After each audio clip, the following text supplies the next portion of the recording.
Welcome students, कैसे हैं आप सभी लोग। उम्मीद है सभी लोगों की पढ़ाई अच्छी चल रही होगी।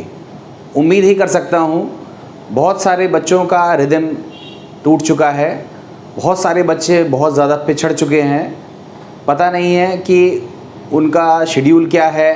एक दिन का अगर वो एक वीडियो भी प्रॉपर तरीके से नहीं देख पा रहे हैं तो ये बहुत ही उनके लिए दिक्कत करने वाली बात है, क्योंकि केमिस्ट्री में अभी ये 4th लेसन चल रहा है। अभी आपको 14 लेसन कंप्लीट करने हैं। कैसे कंप्लीट होगा, सबसे पहली बात। और आप अगर इस तरह से रिदम तोड़ोगे तो ये बहुत ही सोचने वाली बात है। मैं केवल आपको बोल ही सकता हूँ, कह सकता हूँ, बाकी मर्ज़ी आपकी है, करना आपको ही है। मैं आपसे फिर कहता हूँ कि बेटा चैप्टर में पिछड़ो मत। आप ये सोच रहे हो कि चैप्टर का ढेर लग गया है, वीडियोस लग गए हैं, अब मैं कभी भी पढ़ लूँगा, कभी नहीं पढ़ पाओगे। इम्पॉसिबल है, लिख के से दे सकता हूँ मैं, ठीक है। खैर कह सकता हूँ, देख लीजिएगा आप। हम सभी जिस लेसन को 12th क्लास में स्टडी कर रहे थे उसका नाम था विलयन। विलयन में अभी कुछ वीडियो से हमने आपको विलेयता के बारे में बताया था। आपको बताया था कि कोई ठोस किसी द्रव में अगर डिज़ोल्व किया जाता है तो उसकी जो विलेयता है उस पर कौन कौन से कारक हैं जिस पर वो विलेयता निर्भर करती है। इसके बाद हमने गैसों को द्रव में घोला था, तो गैसों का द्रवों में जो विलयन बना था उसकी विलेयता को हमने डिटेल में डिस्कस किया था, और उस पर दाब का क्या प्रभाव पड़ता है इसको लेकर के हमने हेनरी का मोस्ट इम्पॉर्टेंट नियम पढ़ा था। और हेनरी के नियम पर ढेर सारे न्यूमेरिकल क्वेश्चन हमने आपको करा के दिए हैं। जिन भी बच्चों ने ये टॉपिक क्रम से पढ़ा हुआ है उनको पता चल रहा होगा कि मैं बोल क्या रहा हूँ। और जो टॉपिक आज बच्चे मेरा पहली बार वीडियो देख रहे हैं उन सभी से रिक्वेस्ट एक ही है कि वो चैनल की प्लेलिस्ट में जाएं, विलियन टॉपिक को सर्च करें, और विलियन लेसन में सारे चैप्टर के वीडियो क्रम से डले हुए हैं, आप क्रम से देखें। बेटा ढेर लगा लोगे कभी नहीं पढ़ पाओगे, असंभव बात है कि आप वीडियो को पढ़ ले जाओ। बहुत सारा मटेरियल यूट्यूब पे ऑलरेडी अवेलेबल है, बहुत सारे वीडियो डले हुए हैं, बट क्रमबद्धता कहीं नहीं मिलेगी आपको। जितने सीक्वेंस से मैं आपको पढ़ा रहा हूँ उतने सीक्वेंस से आपको कहीं नहीं मिलेगा। आप पहले सर्च कर लीजिएगा, बाद में मेरा चैनल सब्सक्राइब करिएगा। अगर आपको लगे कि हाँ यहाँ पर आपको कुछ बेहतर मिल रहा है, यहाँ कुछ आप बेहतर सीख सकते हो, तो बिना देरी किए हुए चैनल को जल्दी से सब्सक्राइब करें, जिससे जैसे ही वीडियो हम आपको अपलोड करें और आपको तुरंत नोटिफिकेशन के साथ वो वीडियो तुरंत मिल जाए। और अगर आप नोटिफिकेशन के साथ वीडियो देखते हो, तुरंत नोट्स बना लेते हो, तो फिर आप नहीं पिछड़ोगे और फिर आप जल्दी जल्दी रिवीजन कर सकते हो। कैप्सूल सीरीज़ भी मैंने स्टार्ट कर दी है। प्रत्येक गुरुवार दोपहर 2 बजे मैं कैप्सूल सीरीज़ को अपलोड करता हूँ। उसमें मैं मोस्ट इम्पॉर्टेंट बोर्ड के क्वेश्चंस को देता हूँ। आप कैप्सूल सीरीज़ को देखते चलिए। तो जो बच्चे कम पढ़ के पास होना चाहते हैं, एवरेज नंबर से ऊपर नंबर लाना चाहते हैं, तो वो केवल कैप्सूल सीरीज़ भी पढ़ लेंगे तो उनका काम चल जाएगा। बट जो बच्चे चाहते हैं कि उनको अच्छे तरीके से केमिस्ट्री मिले और वो केमिस्ट्री में पूरी चीज़ें अच्छे से पढ़ें और फिर किताब पढ़ें तो उनको सब चीज़ समझ में आए, तो उनसे रिक्वेस्ट केवल एक ही है कि वो जो चैप्टर मैं पढ़ा रहा हूँ उसको क्रम से और पूरा पढ़ें। हेनरी के नियम के सवालों के बाद अब हम जिस टॉपिक को पढ़ने वाले हैं वो बहुत ही ज़बरदस्त इम्पॉर्टेंट टॉपिक है। देखो बेसिकली जो टॉपिक हमें पढ़ना है उसका नाम है राउल्ट का नियम। मोस्ट इम्पॉर्टेंट है राउल्ट का नियम। मैं चाहता तो सीधा हेडिंग लिखता राउल्ट का नियम और 2 या 3 लाइन 5 लाइन में वो नियम है उसको समझा करके सवाल करा देता, आपका काम चल जाता। बट बेहतर होगा कि आप इसके पीछे का कंसेप्ट सीखें कि क्या चीज़ होती है राउल्ट्स लॉ के पीछे। उसको समझने के लिए हम लोगों को सबसे पहले सीखना पड़ेगा कि वाष्प दाब क्या होता है। देखो ये हेडिंग लिखी हुई है, शुद्ध द्रवों का वाष्प दाब, vapour pressure of pure liquid. ठीक है, शुद्ध द्रवों का वाष्प दाब क्या होता है ये आपको पहले सीखना पड़ेगा। अब आप सबसे पहले उदाहरण समझो। ठीक है, हमने एक बर्तन लिया जिसमें पानी भर लिया और पानी भरने के बाद ऊपर उसको प्लेट से ढक दिया। कुछ घंटों बाद, 1-2 दिन बाद आप केवल प्लेट को ऊपर उठा करके देखोगे, अगर वो पूरी प्लेट एयर टाइट है, मतलब पूरी तरह से टाइट कर दीजिएगा, मतलब ऐसा ना हो कि उसके अंदर हवा चली जाए, ऐसा कुछ नहीं, बिल्कुल टाइट प्लेट से ढक दीजिए। तो आप क्या देखोगे कि पानी से कुछ पानी उस प्लेट की सतह पर चिपक गया, देखा होगा। मतलब जल जो होता है वो किसी भी तापमान पर रखा हो, जैसे आप कपड़े जो है गीले होते हैं, आप बाहर टांग देते हो, कुछ देर में वो सूख जाते हैं, तो वो पानी कहाँ जाता है? पानी वायुमंडल में चला जाता है। तो ठीक ऐसा ही होता है कि कोई जल जैसे किसी भी तापमान पर रखा हुआ है, तो जल किसी भी तापमान पर, गर्म करने की ज़रूरत नहीं है, जल किसी भी तापमान पर उसके जो अणु हैं वो किस अवस्था को प्राप्त कर लेते हैं? वाष्प अवस्था को प्राप्त कर लेते हैं। और किसी भी तापमान पर जल का वाष्प में परिवर्तित होना, इस प्रक्रिया को हम बोलते हैं वाष्पन। जल का किसी भी तापमान पर वाष्प में परिवर्तित होने का जो प्रक्रिया है उसे हम क्या बोलते हैं? वाष्पन। अब वही वाष्प अगर ठंडी हो जाए तो वो फिर से लिक्विड में बदल जाएगी। तो वाष्प का ठंडा होकर द्रव में परिवर्तित होना, इसको कहते हैं संघनन। वाष्पन को बोलते हैं वेपोराइजेशन, और वाष्पों का ठंडा होकर के द्रव में बदलना, इसको बोलते हैं संघनन। तो द्रव वाष्प में बदल सकता है, वाष्प द्रव में बदल सकती है। ये दोनों ही प्रक्रियाएं एक दूसरे के विपरीत होती हैं। ठीक है, ये दोनों प्रक्रियाएं एक दूसरे के विपरीत होती हैं। अब ध्यान से समझो। अब हम एक एक्सपेरिमेंट यहाँ कर रहे हैं, उसको ध्यान से समझना। हमने क्या काम किया, एक बर्तन लिया और उस बर्तन में हमने एक यू आकार की नली जोड़ दी, और इस यू आकार की नली में हमने क्या भर के रखा हुआ है? मरकरी, पारा भरकर रखा हुआ है। आप खुद बताओ, अगर हम इसमें पारा भरेंगे तो क्या होगा? यू आकार की नली में जितना पारा एक तरफ रहेगा, उतना ही पारा दूसरी तरफ रहेगा। मतलब पारे की जो ऊंचाई है वो दोनों तरफ क्या रहेगी? बराबर रहेगी। अब हमने क्या किया, इसके अंदर हमने क्या भर दिया? जल भर दिया, या कोई भी द्रव भर दिया। जल नहीं है, कोई भी द्रव है, कोई भी लिक्विड भर दिया। अब देखो क्या होगा कि थोड़ी देर बाद जब हम लिक्विड भर देंगे, जैसे लिक्विड भरेंगे, अभी तो ये पारे की जो ऊंचाई है वो दोनों तरफ क्या है? बराबर है। थोड़ी देर बाद हम क्या देखेंगे कि ये जो जल है ये थोड़ा थोड़ा किस में बदल गया? वाष्प में बदल गया। किस में बदल गया? वाष्प में बदल गया। अब थोड़ी देर बाद और देखो, अब जैसे वाष्प में बदला, जैसे द्रव जो है वो वाष्प में बदल सकता है, तो उसका उल्टा भी तो हो सकता है कि वाष्प किस में बदल सकती है? द्रव में।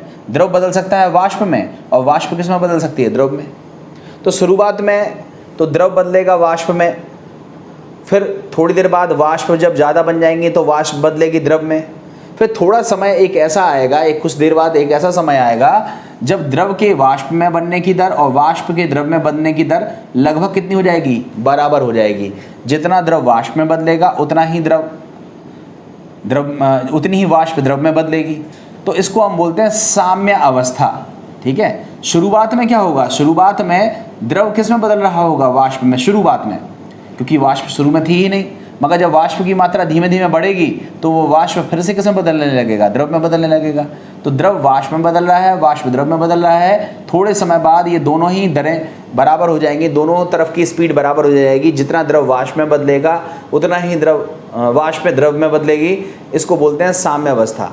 और जब साम्य अवस्था स्थापित हो जाएगी, उस समय पर जो थोड़ी बहुत वाष्प यहाँ दिखेगी, जो थोड़ी बहुत वाष्प यहाँ होगी, वो इस नली में इस पारे के ऊपर दबाव लगाएगी, और दबाव लगाने से ये पारा जो है वो ऊपर की तरफ चढ़ जाएगा।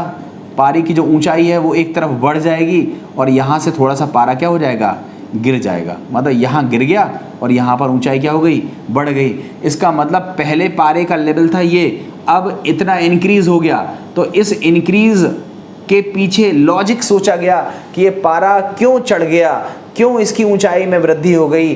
तो लॉजिक ये निकला कि ये जो वाष्प है ये पारे पर दबाव लगा रही है, जिसकी वजह से पारा चढ़ गया है, ऊंचा हो गया है। और यही वाष्प जब पारे पर दबाव लगा सकती है तो यही वाष्प द्रव की सतह पर भी दबाव लगा रही होगी, और द्रव की सतह पर लगाया जाने वाला जो दबाव होगा वही कहलाता है वाष्प दाब। तो अगर हम वाष्प दाब की परिभाषा लिखें तो हम परिभाषा क्या लिखेंगे? वाष्प तथा द्रव की साम्यावस्था में, वाष्प तथा द्रव की साम्यावस्था में स्थिर तापमान पर, तापमान नहीं बदलना है आपको, स्थिर तापमान पर उत्पन्न, स्थिर तापमान पर उत्पन्न वाष्प का दाब शुद्ध द्रव का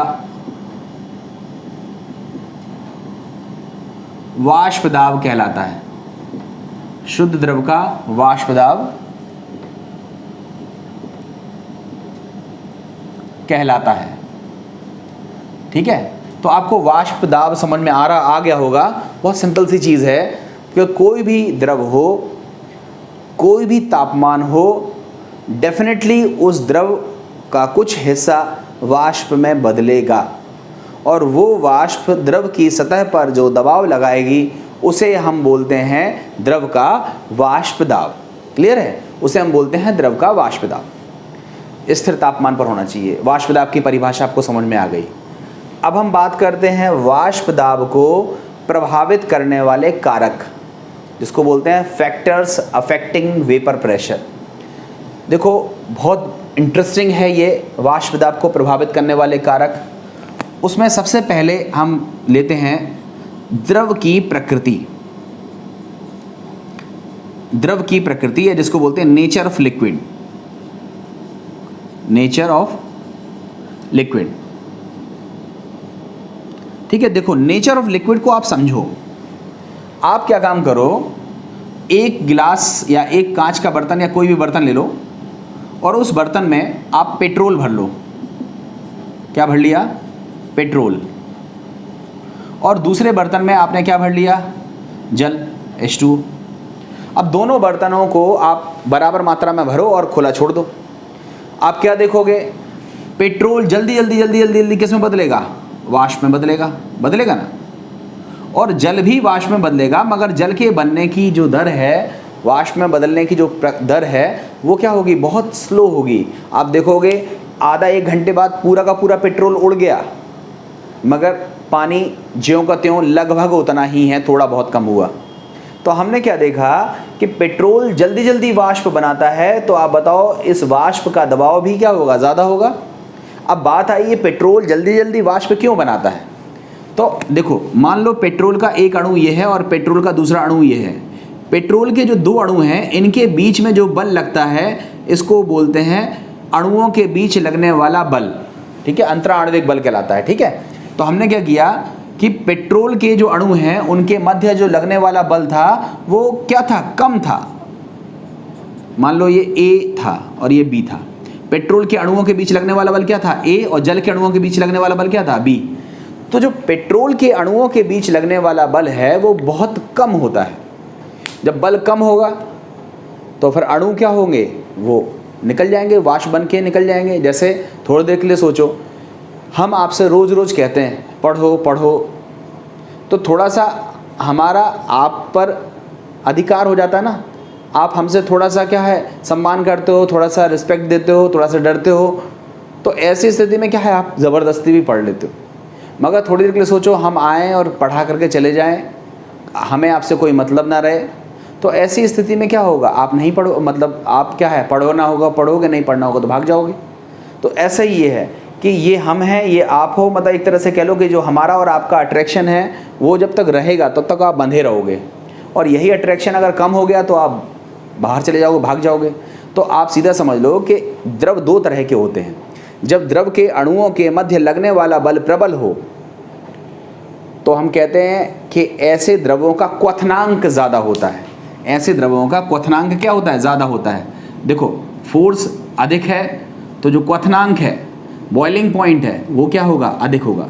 और जिन द्रवों का क्वथनांक ज़्यादा होता है उनमें वाष्प कम बनती हैं, उनका वेपर प्रेशर क्या होता है, कम होता है। तो जो जल है उसका वाष्प दाब क्या होगा, कम होगा। और पेट्रोल है, उनके अणुओं के बीच लगने वाला बल जो है वो दुर्बल होता है, ज़्यादा वाष्प बनती है, इसलिए वाष्प दाब का मान ज़्यादा होता है। तो हम इसको लिख सकते हैं कि पेट्रोल का वाष्प दाब, इसको समझने के लिए लिख दीजिएगा, पेट्रोल का वाष्प दाब जल से अधिक होता है, जल से अधिक होता है। अब इसकी समरी तो आप लिख लोगे, अधिक होता है।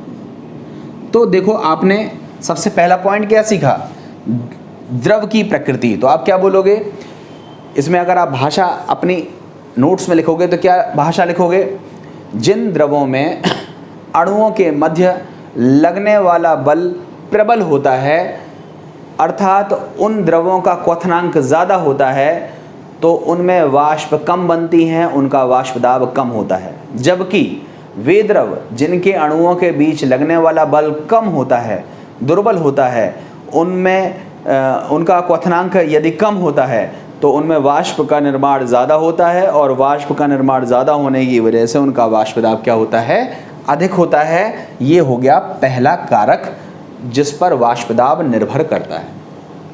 दूसरा कारक होता है जिसको हम बोलते हैं तापमान, जिसको बोलते हैं टेम्परेचर। देखो कितना सिंपल है, तापमान। अब आप बताओ, किसी भी द्रव को आप गर्म कर दो, तो गर्म करोगे तो क्या होगा, उसके अणुओं की गतिज ऊर्जा बढ़ेगी, और जब अणुओं की गतिज ऊर्जा बढ़ेगी तो अणु सतह, द्रव की सतह को छोड़कर वाष्प में बदल जाएंगे, तो वाष्प ज़्यादा बनेगी, और जब वाष्प ज़्यादा बनेगी तो वाष्प दाब बढ़ेगा।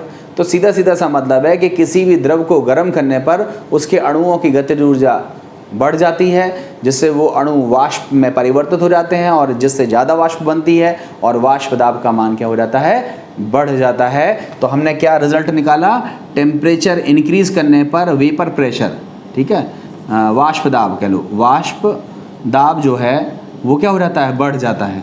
और टेम्परेचर कम करने पर वाष्प संघनित हो जाती है, तो वाष्प संघनित हो गई तो वाष्प कम हो गई, इसलिए वाष्प दाब क्या हो जाता है, घट जाता है।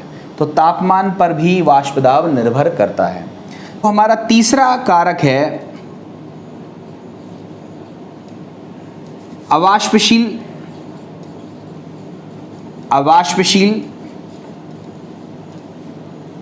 विलेय पदार्थ। अवाष्पशील विलेय पदार्थ मिलाने पर वाष्प दाब घट जाता है। अवाष्पशील विलेय पदार्थ मिलाने पर वाष्प दाब क्या हो जाता है, घट जाता है। अब देखो इसको आप ऐसा समझो, देखो हमने एक उदाहरण लिया, वो आपको ज़्यादा समझ में आ जाएगा। हमने क्या काम किया, एक लिया शुद्ध द्रव, हमने मान लो शुद्ध द्रव ले लिया जल, ठीक है, ध्यान से समझना।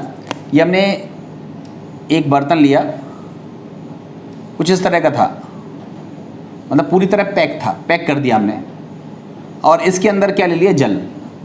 कहोगे कहाँ से ले लिया, वो कुछ बर्तन में हम कुछ ऐसा छेद बनाएंगे जिसमें से हम अंदर क्या कर देंगे, जल भर देंगे, फिर उसको लॉक कर देंगे। हमने एक सिंपल समझने के लिए बताया है कि हमने क्या किया, एक पात्र लिया जिसमें क्या था, शुद्ध जल था। क्या था, शुद्ध जल। अब बताओ, अगर शुद्ध जल है तो जल के अणु सतह पर सभी जल के अणु ही होंगे। देखो हमने कितने अणु बनाए, 1 2 3 4 5 6, मतलब शुद्ध जल है तो उस जल की सतह पर किसके अणु होंगे, जल के अणु होंगे, और सारे के सारे जल के अणु वाष्प में बदल सकते हैं। तो वाष्प में बदलेंगे, वाष्प उत्पन्न करेंगे। अब हमने क्या किया, एक दूसरा बर्तन लिया सेम आकृति का, उसमें हमने क्या किया, उतना ही जल लिया जितना पहले वाले में लिया था, मगर इसमें हमने क्या किया, थोड़ा सा नमक मिला दिया। तो हम क्या कर रहे हैं, हमने नमक मिला दिया, किस में मिलाया, जल में मिलाया, मतलब ये हमने एक विलयन बनाया। तो नमक क्या है? अवाष्पशील पदार्थ। तो अवाष्पशील पदार्थ को हमने जल में बनाया, मिला दिया। तो बताओ वैसा ही पात्र है, उतना ही जल है, तो इसकी सरफेस पर भी 6 अणु होने चाहिए जल के, मगर 6 अणु में से 1 या 2 अणु सरफेस पर किसके आ गए? NaCl के आ गए। क्यों आ गए? क्योंकि NaCl मिला हुआ है। तो NaCl घुला हुआ है, तो जल पर जब तक जल शुद्ध था तब तक उसकी सतह पर केवल किसके अणु थे? जल के अणु थे। अब जब हमने उसमें नमक मिला दिया तो सरफेस पर जल के अणुओं के साथ साथ नमक के अणु भी सरफेस पर आ गए। Na+ आयन ऊपर आ गया, Cl- आयन ऊपर आ गया। मतलब कहने का ये हुआ कि सरफेस पर शुद्ध विलायक के साथ साथ जो अवाष्पशील विलेय घोला गया है उसके अणु भी, उसके आयन भी सरफेस पर आ जाएंगे, और सरफेस पर जब आ जाएंगे तो वाष्प बनाने में वो सहयोग नहीं करेंगे। बताओ पहले वाष्प बन रही थी 6 अणुओं से, अब वाष्प बन रही है मात्र 4 अणुओं से। ये तो अवाष्पशील पदार्थ हैं, ये तो वाष्प बनाते ही नहीं हैं। तो आप बताओ यहाँ पर वाष्प क्या होगी? समान तापमान पर ज़्यादा बनेगी, और वही तापमान पर अगर इस विलयन का वाष्प दाब देखा जाए या वाष्पों की संख्या देखी जाए तो यहाँ वाष्प कम बनेगी, यहाँ पर वेपर ज़्यादा बनेगी और यहाँ पर वेपर कम बनेगी। तो बताओ यहाँ पर जो वाष्प दाब होगा वह क्या होगा? अधिक होगा, और यहाँ पर जो वाष्प दाब होगा वह क्या हो जाएगा? कम हो जाएगा। तो हमने क्या कहा कि यदि किसी शुद्ध विलायक में कोई अवाष्पशील ठोस घोल दिया जाए तो उसके वाष्प दाब में कमी आ जाती है। ये हमारा तीसरा फैक्टर है। तो हमने देखा वाष्प दाब क्या होता है और वाष्प दाब को प्रभावित करने वाले कारक कौन कौन से होते हैं, ये हमने यहाँ पर सीख लिया। अब बात आती है कि जब किसी शुद्ध विलायक में कोई अवाष्पशील विलेय पदार्थ घोला जाए तो वाष्प दाब में कमी आ जाती है। ये तो बात समझ में आ गई। कितनी कमी आती है? उस कमी से हमारा मैथमेटिकल क्वेश्चन कैसे सॉल्व होगा?